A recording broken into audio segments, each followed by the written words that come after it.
짧은 한 인생을 사는 건데 인생엔 참 문제가 많은 것 같습니다. 다니는 직장에서 문제가 많아서 다른 직장으로 옮겼더니 거기는 더 많은 문제가 있는 겁니다. 교회도 참 너무 시끄러워서 교회를 옮겼더니 새로 간 교회는 막 더 시끄러운 문제들이 있는 겁니다. 이 사람은 성격이 좀 괴팍해서 다른 사람을 좀 만났더니 또 그 사람은 또 더 이상한 성격을 갖고 있는 겁니다.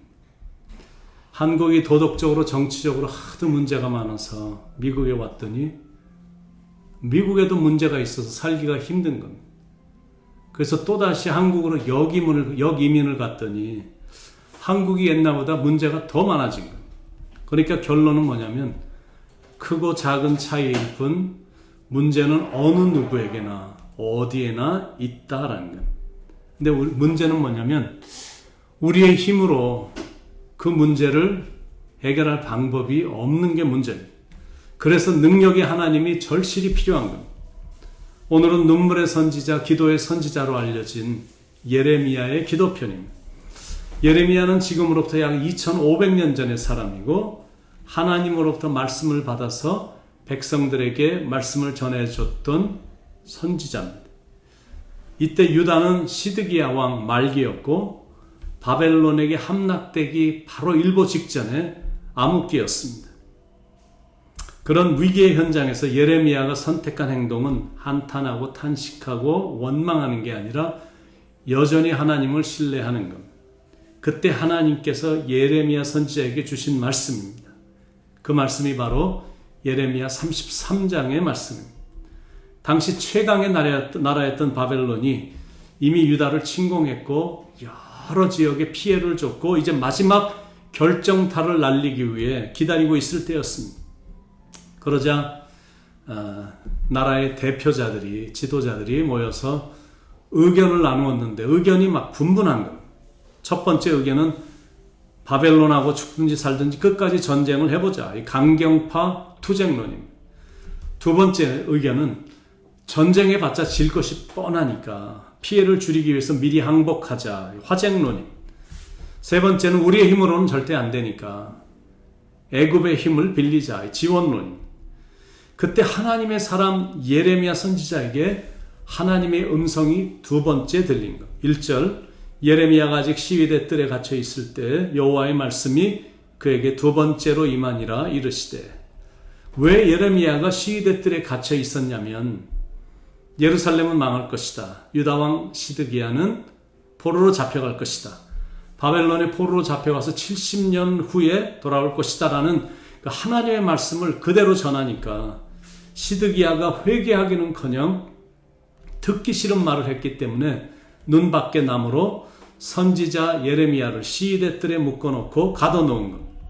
그때 하나님께서 예레미야에게 들려주신 약속의 말씀입니다. 2절에 이를 행하시는 여호와 그것을 만들며 성취하시는 여호와 그의 이름을 여호와라 하는 이가 이와 같이 이르시도다.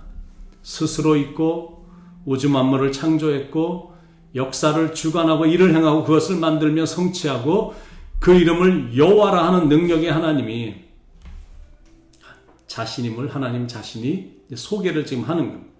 그분이 하신 말씀이거든요. 3절에 내가 그런 하나님이니까 너는 내게 부르짖으라. 너는 내게 기도하라. 그러면 네가 알지 못하는 크고 놀랍고 은밀한 일을 너희에게 보여주리라. 그러니까 하나님께 기도만 하면 다 들어주신다는 거예요. 그러니까 기도에 대한 가르침은 아주 단순하고 심플합니다. 우주 만물을 창조한 자가 바로 나다. 내가 너를 창조한 후에 내가 너를 창조를 했는데 창조한 네가 나에게 와서 기도하면 내가 응답하겠고 내가 알지 못하는 크고 비밀스러운 일들을 나에게 보여주겠다. That's it. 그것이 기도의 원리거든요. 기도란 게 바로 그런 겁니다. 기도하고 부르짖으면 약속하신 대로 하나님께서 응답해 주실 뿐만 아니라 크고 비밀한 일까지 보여주신다는 거예요. 그래서 기도하는 거예요. 더 큰 응답을 받기 위해 더 깊이 은혜의 세계 안으로 들어가는 거예요.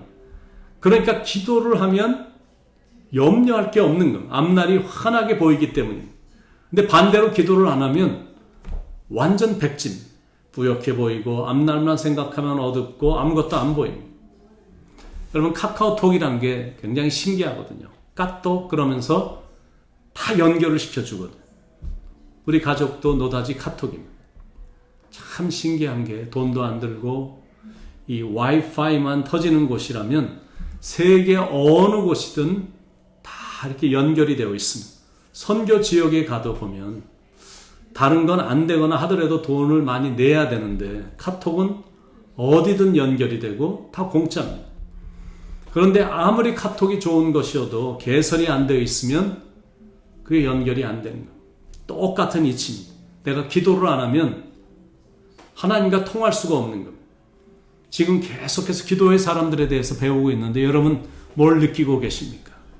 그들은 깊은 기도로 하나님과 연결되어 있었던 사람들이다라는 거예요. 그러니까 인생이 절망스러워도 나라가 상황이 어두워도 기도로 하나님과 연결만 되어 있으면 희망이 있다라는 거예요. 실은 그런 절망의 늪에서 하나님께 부르짖을 때 하나님의 일은 시작이 되는 거예요. 그런데 왜 사람들은 기도를 안 할까? 그 믿음이 없기 때문입니다. 히브리서 11장 6절에 믿음이 없이는 하나님을 기쁘시게 하지 못하나니 하나님께 나아가는 자는 반드시 그가 계신 것과 또한 그가 자기를 찾는 자들에게 상 주시는 이심을 믿어야 할지니라. 믿음이 없기 때문에 기도 안 하는 거고 기도를 안 하니까 하나님을 기쁘시게 하지도 못하는 거고 하나님을 기쁘시게 못하니까 상도 없는 겁니다. 신앙생활은 하긴 하는 것 같은데 이게 엉성하게 하는 겁니다.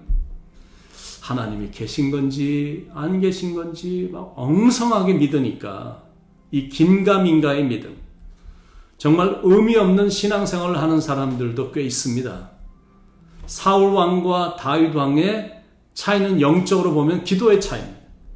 하나님께 묻자와 여짜오되 다윗은 늘 기도로 하나님께 아뢰며 도움을 청했습니다.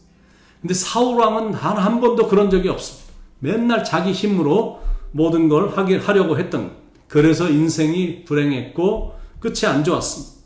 그러나 다윗은 인간적인 면이 보이긴 했었지만 실수도 여러 번 했었지만 항상 하나님께 기도하며 살았기에 하나님의 마음에 합한 자가 된 거예요. 그러니까 기도가 키고 기도가 파워입니다. 예레미야 선지자의 부르짖는 기도를 들으신 하나님께서 재앙을 번복하시고 회복을 약속하셨습니다. 어떤 회복이냐면 첫 번째는 영적인 회복입니다. 6절로 8절에 그러나 보라 내가 이 성읍을 치료하며 고쳐 낫게 하고 평안과 진실이 풍성함을 그들에게 나타낼 것이며 내가 유다의 포로와 이스라엘의 포로를 돌아오게 하여 그들을 처음과 같이 세울 것이며 내가 그들을 내게 범한 그 모든 죄악에서 정하게 하며 그들이 내게 범하며 행한 모든 죄악을 사할 것이라. 모든 회복의 출발은 영적인 회복에서부터입니다. 다른 말로 말해서 하나님과의 관계만 회복되면 다 회복되는 겁니다. 그러므로 회개가 중요합니다. 회개하면 영적으로 회복이 되기 때문이고 영적으로 회복이 돼서 영혼이 잘 되니까 범사에 잘 되고 강건한 축복도 얻게 된다는 거예요. 그래서 먼저는 영적으로 회복되는 게 그 어떤 것보다 중요합니다. 그 회복은 하나님께 부르짖음으로 기도로 가능하다라는 거예요. 두 번째 회복은 하나님의 백성이라는 자부심의 회복. 이방 나라에 막 짓밟힘을 당하며 살다 보니까 유다 백성들이 자기도 모르는 사이에 하나님의 백성이라는 프라이드가 무너져 내렸습니다. 뭐 대충 살다가 죽는 거지 뭐 내 운명이 이런 건데 뭐. 그러니까 진짜 되는 게 없는 겁니다. 이런 열등의식과 패배감과 절망과 무너진 자부심이 다시 회복되고 재건되어야 된다는 것. 비록 예루살렘 성전은 무너졌다 할지라도 하나님은 여전히 살아계시거든요. 성전은 무너졌어도 마음의 성전은 무너지지 않았고 선민이라는 칭호는 없어지지 않았습니다. 이 선민이라는 자부심만 회복되면 다시 일어설 수 있는 겁니다. 하나님께서 좌절에 빠진 이스라엘 백성들에게 회복을 약속하셨습니다. 9절로 13절에 이 성읍이 세계 열방 앞에서 나의 기쁜 이름이 될 것이며 찬송과 영광이 될 것이요 그들은 내가 이 백성에게 베푼 모든 복을 들을 것이요 내가 이 성읍에 베푼 모든 복과 모든 평안으로 말미암아 두려워하며 떨리라. 여호와께서 이와 같이 말씀하시니라. 너희가 가리켜 말하기를 황폐하여 사람도 없고 짐승도 없다 하던 여기 곧 황폐하여 사람도 없고 주민도 없고 짐승도 없던 유다 성읍들과 예루살렘 거리에서 즐거워하는 소리, 기뻐하는 소리, 신랑의 소리, 신부의 소리와 및 만군의 여호와께 감사하라. 여호와는 선하시니 그 인자하심이 영원하다 하는 소리와 여호와의 성전에 감사제를 드리는 자들의 소리가 다시 들리리니 이는 내가 이 땅에 포로를 돌려보내어 지난 날처럼 되게 할 것임이라. 여호와의 말씀이니라. 만군의 여호와께서 이와 같이 말씀하시느니라. 황폐하여 사람도 없고 짐승도 없던 이곳과 그 모든 성읍에 다시 목자가 살 곳이 있으리니 그의 양떼를 눕게 할 것이라. 산지 성읍들과 평지 성읍들과 네겝의 성읍들과 베냐민 땅과 예루살렘 사면과 유다 성읍들에서 양떼가 다시 계수하는 자의 손 아래로 지나리라. 여호와께서 말씀하시느니라. 여러분과 저도 하나님의 거룩한 백성입니다. 믿으시죠? I believe I'm a holy nation. 저는 거룩한 나라고 and I'm a holy one. 거룩한 자로 저는 믿고 있거든요. 여러분도 하나님의 거룩한 백성으로서의 자부심이 있으십니까? I have. 저는 있습니다. 여러분도 거룩한 하나님의 자녀로서의 자부심을 회복하고 어깨를 활짝 펴고 당당하게 사셔야 됩니다. 왜냐하면 하나님은 우리의 아버지시고 우리는 그분의 자녀이기 때문에 그렇습니다. 주 우리 아버지, 우리는 그분의 자녀. 하나님은 또한 우리의 왕이시거든. 그렇다면 우리는 공주고 왕자거든. 그런 자부심으로 사는 겁니다. 공주병, 왕자병이 걸리면 안 되지만 그런 뿌듯한 자부심으로 사는 건 좋은 거거든요. 그런 당당함으로 오히려 모든 사람들 보란 듯이 삭막한 상황에서도 노래하며 찬송하며 기쁘게 나가는 것. 세 번째 회복은 복과 평안의 회복입니다. 9절 후반부에 내가 이 성읍에 베푼 모든 복과 모든 평안으로 말미암아 두려워하며 떨리라. 이게 바로 기도를 통해 받는 축복입니다. 그렇다면 당연히 기도해야죠. 주께 고함 없는 고로 복을 얻지 못하네. 사람들이 어찌하여 아랠 줄을 모를까. 기도를 안 해서 이런 복이 없어지는 억울한 일이 없도록 주님께 기도하는 거예요. 그래서 바라기는 여러분의 가정과 생업과 삶에 이런 복이, 이런 평강이 임하기를 바랍니다. 그걸 위해 하나님께 부르짖는 것. 하나님께 부르짖기만 하면 하나님께서 일을 행하시겠다고 약속하셨으니까 부르짖는 것. 분명히 알아야 될 건 하나님은 모든 걸 하실 수 있으시지만 우리가 기도하기 전에는 아무것도 하지 않으시거든. 너는 내게 부르짖으라. 그리하면 내가 내게 응답하겠고. 절망적인 상황이 우리 앞에 계속 전개가 돼도 여러분, 우리에겐 기도가 있으니까 희망을 갖고 하나님께 기도하시기 바랍니다. 반드시 하나님께서 기도하는 자에게 축복을 부어주실 것이기 때문에 그렇습니다. 기도하겠습니다.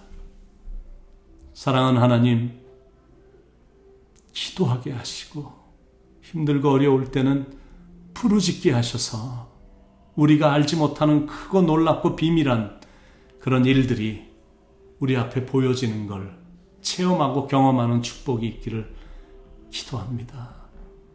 분명히 그렇게 될 믿음을 가지고 하나님을 여전히 신뢰하는 그 흔들리지 않는 믿음으로 나감으로 기도할 때마다 정말 응답받게 되는, 회복되는 놀라운 역사가 우리 성도님들 가운데 일어나기를 간절히 기도합니다.